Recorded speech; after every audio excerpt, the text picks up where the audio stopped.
who came out here today. When the federal government is jailing families and children, the public deserves to know what is happening inside, and that is exactly what these kind of oversight visits are designed to do. I am grateful that members of Congress from across the country came to Texas today to witness what is happening in our community. More than 2,000 people can be held in this facility. Right now, that means jailing mothers and young children with infants. A 2-month-old baby was rushed to the hospital from here just weeks ago with bronchitis. Inhumanely, the family was deported immediately after the child was discharged from the hospital. The children inside have been writing letters with the hope that it will help people understand the horrors of their experience. One child wrote that he misses his friends and his school. Another 14-year-old named Ariana said that ever since arriving to Dilly, there's nothing but sadness and depression. It is hard not to hear those words in the voice of my own child. But you do not have to be a mother or a father to be furious at what our government is doing to these children and what it is doing with our tax dollars. Running this facility costs taxpayers roughly $160 million in just 1 year. Last year, Congress approved an additional $45 billion, that's billion with a capital B, to expand immigration detention across the country. It would cost the same amount to give every child in the U.S. health care through the CHIP program for 2 years. These are the choices Congress is making right now. With this money, warehouses are being built in Maryland, Arizona, Pennsylvania, and Texas. These are being converted into additional detention facilities like Dilly. There is bipartisan opposition to this in our communities. And around the country, voters are rejecting spending money on jailing children and families, and instead are asking for us to fund programs that make life more affordable for working families. The children here wrote letters out of desperation because they have no other option. But we do have a choice. Congress has a choice. And I am grateful to the members who came here today to see this facility firsthand and to continue to lead to bring all the families home. And with that, I want to turn over and thank Congressman Castro for his leadership and introduce him for some remarks. Thank you, Daira. Thank you to Forward.us. Thank you to Todd Schulte, who came into San Antonio today for this press conference, for their incredible, amazing voice on behalf of immigration reform in this country. Thank you also to Mayor Gina Ortiz-Jones and the City Council for hosting us here at City Hall. We very much appreciate it. I'm Joaquin Castro. I'm very proud to represent our hometown of San Antonio in the U.S. House of Representatives, and was very proud today to go to Dilly to inspect it with several members of Congress, my colleagues who are here today, Democratic Whip Catherine Clark, Sarah Jacobs from California, Nanette Barragan from California, Madeline Dean from Pennsylvania, Jim McGovern from Virginia, and Julia Brownlee also from the Los Angeles area in California as well. I want to speak first to the release of the Gamez Cuellar family. The Gamez Cuellar family should never have been sitting in the Dilly trailer prison. Their story underlies the cruelty, irony, and hypocrisy of the Trump administration's mass deportation policy. We are all thrilled that they have been released. They were ecstatic. They were crying. They were excited to be reunited with their son and brother, Antonio, who was being held separately in Raymondville. But their mom kept asking, what did we do wrong? We followed all the rules. We went to court. We haven't done anything wrong. And we're still sitting here in this place. And so I'm glad that they've been released. And I want to say thank you to every single person in this country who spoke up on their behalf, who made their case an issue for the country to consider. And it struck a nerve. It struck the conscience of the country, much in the same way that Liam Ramos's case did a month and a half ago. And so We got a chance to visit with them for about 20 minutes, and they were just very anxious. They felt like their sons had been used in a way because they had gone up to the Capitol and performed in front of at the Congress, and at the same time, they felt like this was a statement, the fact that they were sitting in this prison, that they somehow were not good enough. But when they were released finally, they were very grateful to everyone who spoke up and who worked for their release. And so we're glad that they're out. And just very briefly for me, and then I want to pass it on to our whip, Catherine Clark, I want to speak about the other part of our visit. When I went there first in January, there were 1,100 people there at Dilly. There are now only about 450. And so I'm glad that all of the voices are making a difference. I believe that the public outcry is making a difference, that people are leaving Dilly, that more people are being released. I've said very clearly that my goal is to shut down Dilly. I don't think anybody should be kept in that trailer prison, and most especially children. We met more children today who have been traumatized by the experience.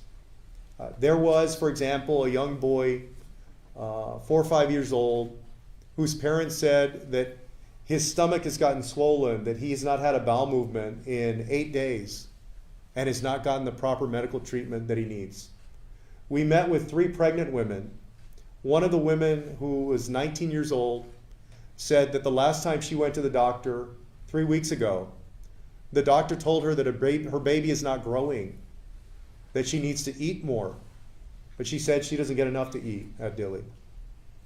And she feels like she's not getting enough medical care for her pregnancy. This is her first pregnancy. And so there are so many stories of people who are suffering, who are traumatized, as much as the young mariachi singers, as much as Liam Ramos, but the public has no idea who they are. And so that's why we keep going back. This was my 3rd inspection of Dilly during this Trump administration. I've been there before, but I'm expecting to go back sometime around March 20th. So we're going to continue working to free our children. We'll, of course, take questions afterwards and everything, but I want to bring up now our whip, our Democratic whip, Representative Catherine Clark from Massachusetts. Thank you. Thank you so much. And thank you to our partners at forward.us, to Todd, to Mayor Gina Ortiz-Jones, to the City Council. We're so grateful to be here. And I especially want to salute my colleagues, but Congressman Castro, for all his work. I am so happy for the Gamez Cuellar family and so grateful to all you have done to shine a light on the brutality that is going on in Dilly, for refusing to let these families and this issue fade into the dark. And the people of Dilly are so fortunate that while their Republican representative is busy dealing with consequences of his choices, you are stepping up and showing what it means to be a public servant. The families I spoke to this morning, I would say, are overwhelmingly in despair. I met with a nursing mom who was separated from her baby when the baby was 2.5 months old. That was 5 months ago. She has not seen him since. I met with a family whose 2-year-old had what looked like a very infected tooth. It has prevented her from eating. She is in pain, but there was no urgency around getting her treatment, despite the fact that just last week, Emmanuel Damas, a Haitian man from Boston, died from not receiving treatment for an infected tooth while being detained in Arizona. I wanted to share the brief thoughts of a note that was handed to me from a little girl. I am 9 years old. We've been here for 9 months. I really miss playing with my toys and my watch. When will we get out of here? I want to go back home. all of my friends left. I miss all of them. Why can't we be released like them? Every day we see people leave, but not us. I want to get out and eat pizza and bananas. I really want to go to school. I miss my friends. I miss my sister. I really miss my mom's food. Please get us out of here. From a 9-year-old girl. And we know that this is just part of a larger weaponization of ICE and Border Patrol. The roving patrols of masked agents, the warrantless searches, the assault and arrest and imprisonment of law-abiding citizens and non-citizens alike, the use of deportation as a weapon against those who dare to protest or maybe write a college op-ed, the outright murder of people in the streets of America, all of it part of a systematic effort to expand the power of one person and narrow the freedoms of everyone else. Trump wants to bring the horrors in this facility to more communities across the country, but the American people are speaking loudly and clearly, and they are saying no more. We've run Kristi Noem out of Washington, but now we need to clean up what she left behind. We're going to hold the line and fight for a funding bill that enacts real reforms. We're going to stop the killings. We're going to bring these families the dignity and safety that they're owed. And we're going to bring the perpetrators of this abuse to accountability. We will bring an end to this state-sanctioned terror in Congress. And we are so grateful again to everyone who was able to join us from colleagues around the country, and it is now my pleasure to turn over the podium to Representative Madeline Dean from the Commonwealth of Pennsylvania. Good evening. My name is Madeline Dean. I represent suburban Philadelphia, Montgomery and Berks counties, and I'll come back to Berks and Schuylkill counties in a moment. I serve on the Appropriations and Foreign Affairs Committee, so I was interested just a little bit in what is the United States government spending on this facility. I could not get numbers while we were in the facility. I looked it up online, and I concur with your numbers. $13 million a month is being charged to the United States government to operate Dilly, according to online. I will dig deeper and make sure I have the facts. That's tens of thousands per person who is housed there. What we saw today, it's simply un-American. All I can say, and all I could say there was, we are better than this. More than 400 people there. They said 99 of whom are children who are anxious, fearful, not getting the medical or mental attention they deserve.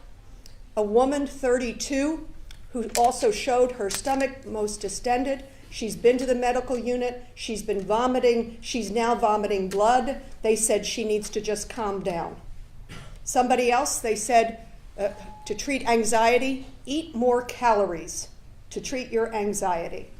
When we were taken into the education unit, this place has been reopened since March, folks. We asked, how many teachers do you have? 1. How often do the kids come in here? Well, we've really just started up the education unit a week ago because of a court order.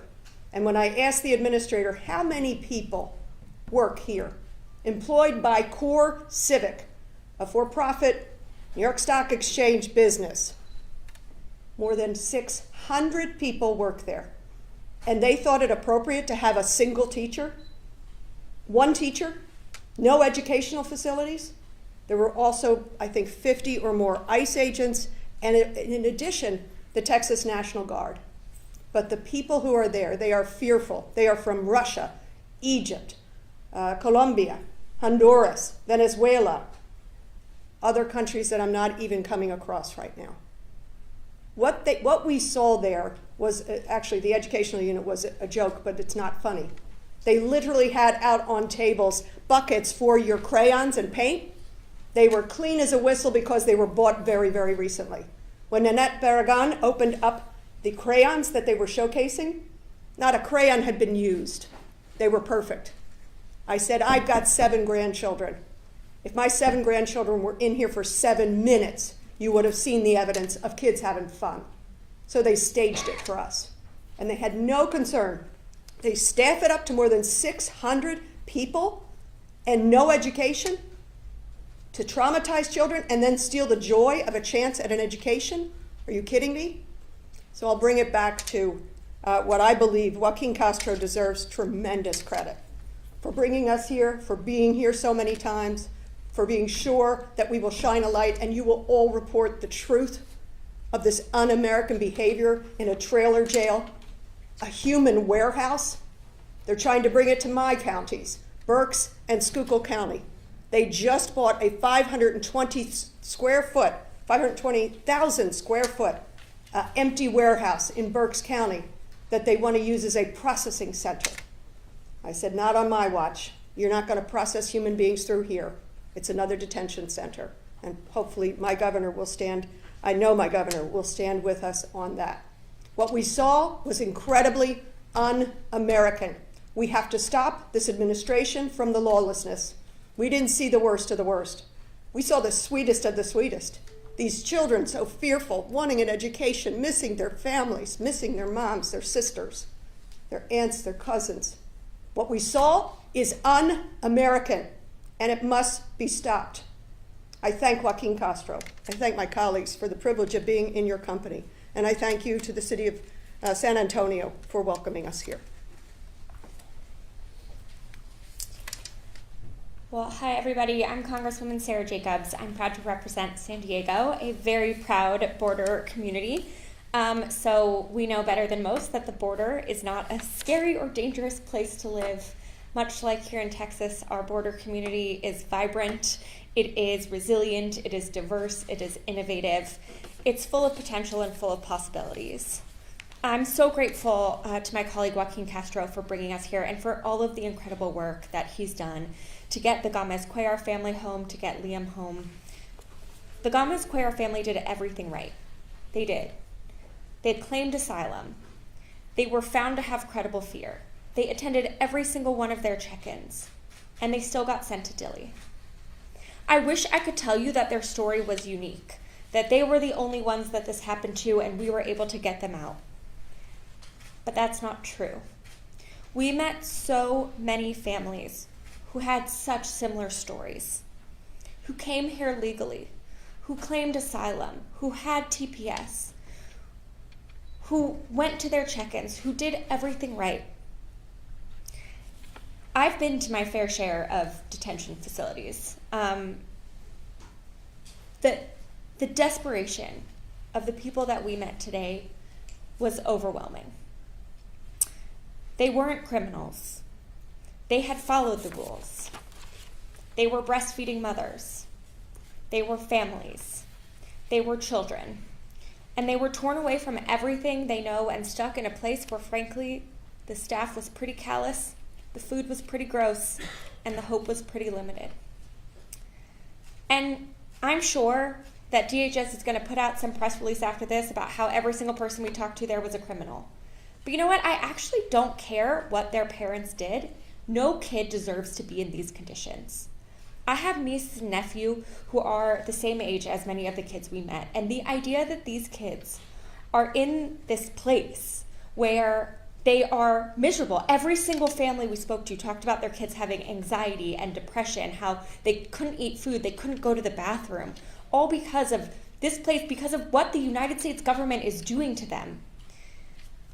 I am heartbroken that we are here. I'm heartbroken that we have to stand here. I'm heartbroken that basically you have to have a compelling story and members of Congress to take interest in you and the media take interest in you to even have a chance at getting out these days.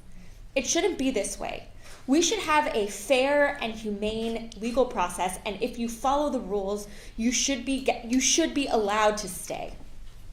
But that's not what's happening. These people are following the rules. They are not criminals, and they're getting sent to this trailer prison instead.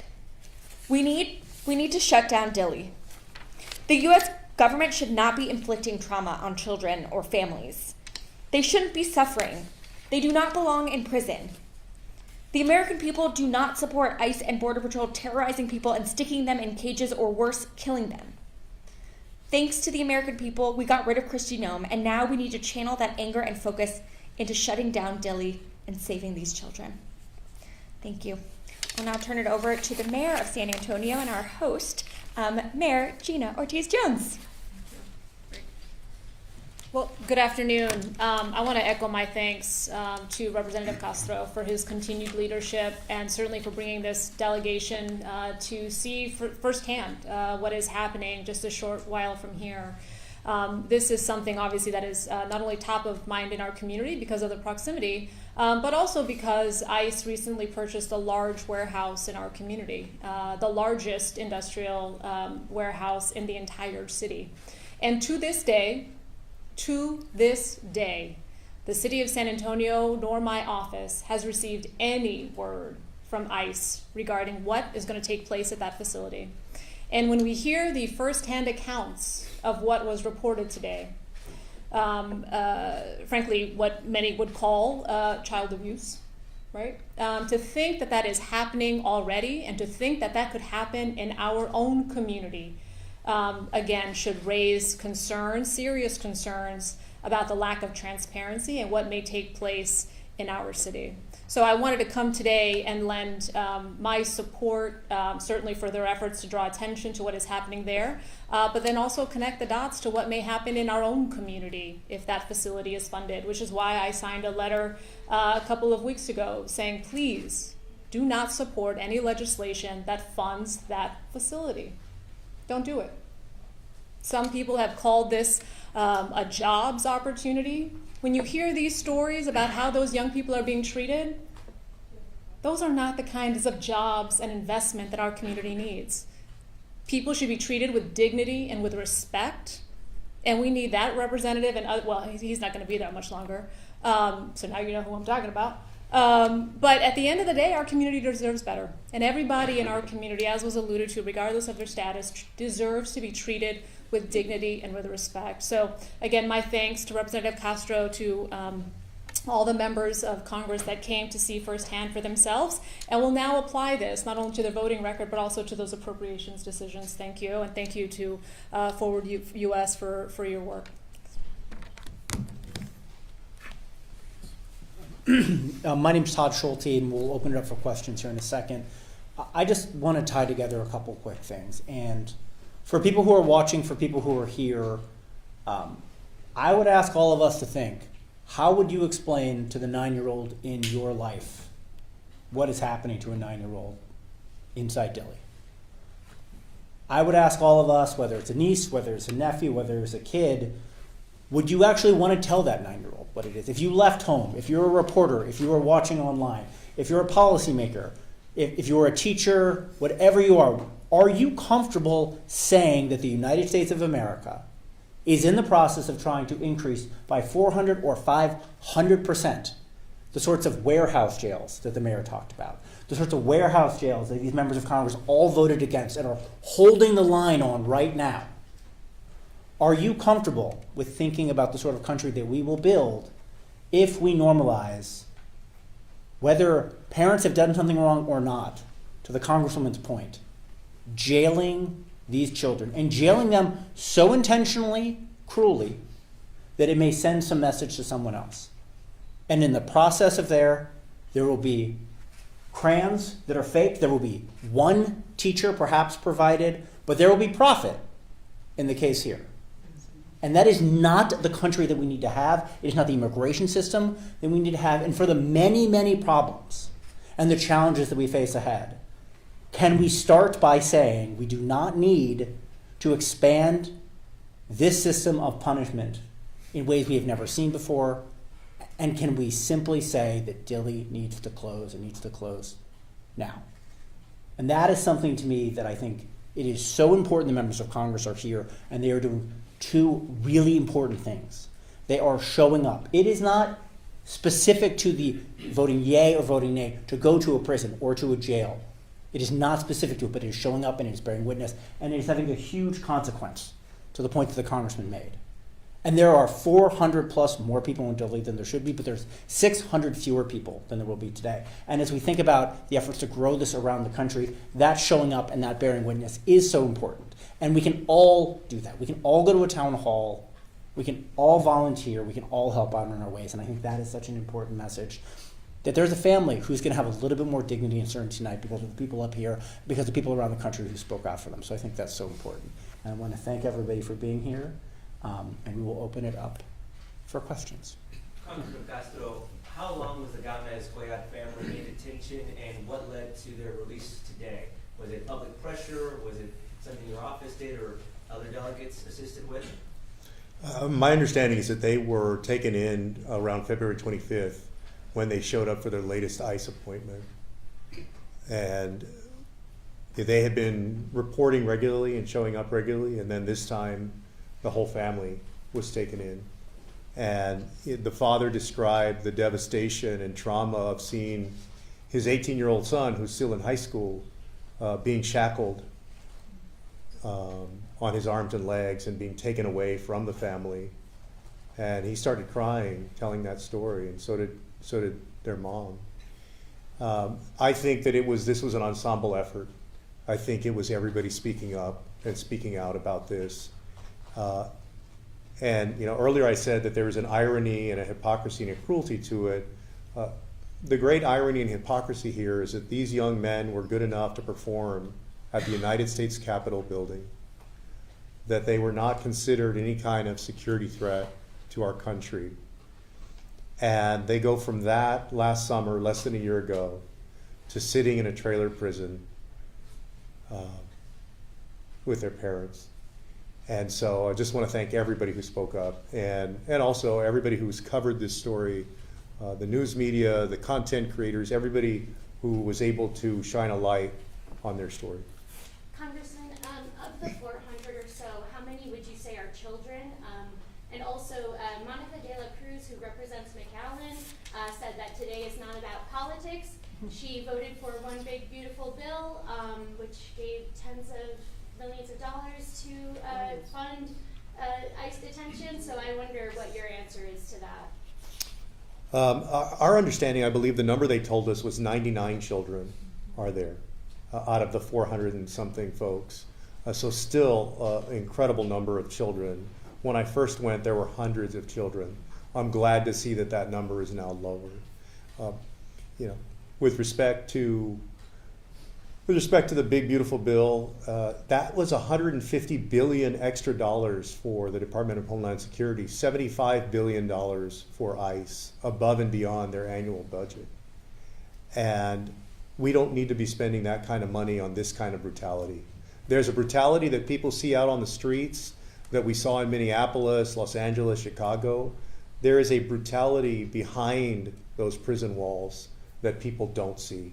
And that's why we keep going back again to shine a light on it. So given the fact that there is a lot less people right now from the time that you first visited, how hopeful are you right now that actually your statements have been, it has to close, it has to shut down? How, seeing that it is less and less and less, how hopeful are you that that thing actually is going to shut down? I'm very encouraged and I'm very hopeful, and we're not going to stop until we get every child out of there. No child. If each of you toured that place, inspected that place, I believe that all of you would come to the same conclusion. You don't have to have children to believe that, but those who do have children and who have had young kids, 3, 4, 5, 6, 7 years old, to see kids suffering that way really strikes you. And so we're going to keep going until we get this thing closed. Last time you said you were there was 1,100 people. Yeah. When was that visit, and what do you think the reason for the drop in people is? That was sometime around January 25th or so, mid to late January.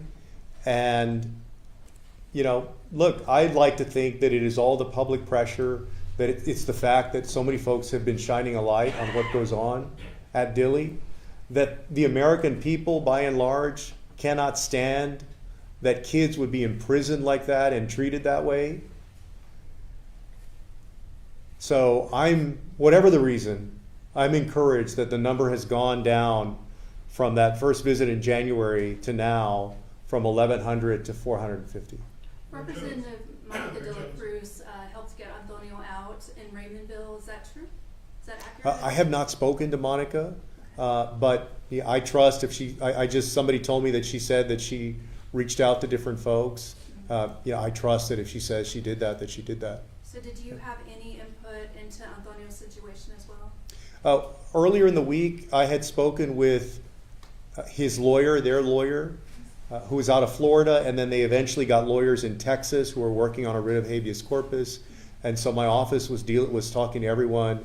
We also were talking to the family for a few days even before I made a comment, because I wanted to make sure I had everything right before we commented on this case. And so I'm glad they're out. I'm glad that everybody's out, and I'm glad that the family's reunited. It's pretty unprecedented that Republicans take part in this way to get anyone out of ICE detention. Can you speak about that? Yeah, I mean, we have invited Republicans to come with us on these inspections and have not gotten many takers. This was a very specific case for Monica because not only was it in her congressional district, but the reason that I got to meet those young men last summer was at the invitation of Monica de la Cruz, because they were there to perform at her invitation at the Congress. And so I think it was very directly related to her. And so I'm glad that she was able to get involved with the case. Mayor Jones, Yes. I had a question for the mayor. Yeah, You please. said they've already purchased a building in San Antonio. That's correct. Now, are there any code problems with those buildings, or is there any way to, since there's going to be child abuse in that building, is there a way for the city code to shut that down? So there's a couple of things that, as we work with the city attorney's office and the city council reviews our options. It is a little bit different because we're in Texas and we have SB4 that is also shaping what is in the realm of possible here. Now, if this was a private entity, it would be different. But again, we recognize that because it's a federal actor involved here, some of those things could be completely waived. If not severely truncated. So, at the end of the day, we are looking at all that we can do, but I want to say the solutions are not at the city level. The solutions are at the federal level. Again, what we are doing are frankly, kind of doing what we can, but there even a moratorium, which was under review of non-municipal detention facilities at max, that would last 6 months, right? So again, the solutions that are needed are at the federal level. You said it's a federal issue, but aren't these for-profit companies? So our understanding is the owner of this facility would be ICE. Yeah. Congressman, what's the demeanor of the Gamez Cuellar family since they've been released? What's the They were absolutely, they were tearful, very emotional, but just elated and very grateful. And they did ask for us to pass along how appreciative they are of everybody. They didn't have a full sense of how much everybody had spoken up, what kind of story this had become. So when we met, it was a little bit of deja vu and ironic for me because I met with them on the same bench in the same room that I met with Liam and his dad in January. And so to see another group of young kids sitting there, another family sitting there 6 weeks later, or whatever it's been, it's just strange for me. But they're excited and they're very happy to be back. My staff was driving them to Alice, Texas, to reunite with their son Antonio in Alice, and then they were going to make their way home. And the father on his way leaving the bus. It just showed you such contrast. I think they were a little shell-shocked. I don't think they got notice that they were being released much more than maybe 45 minutes to an hour before their actual release.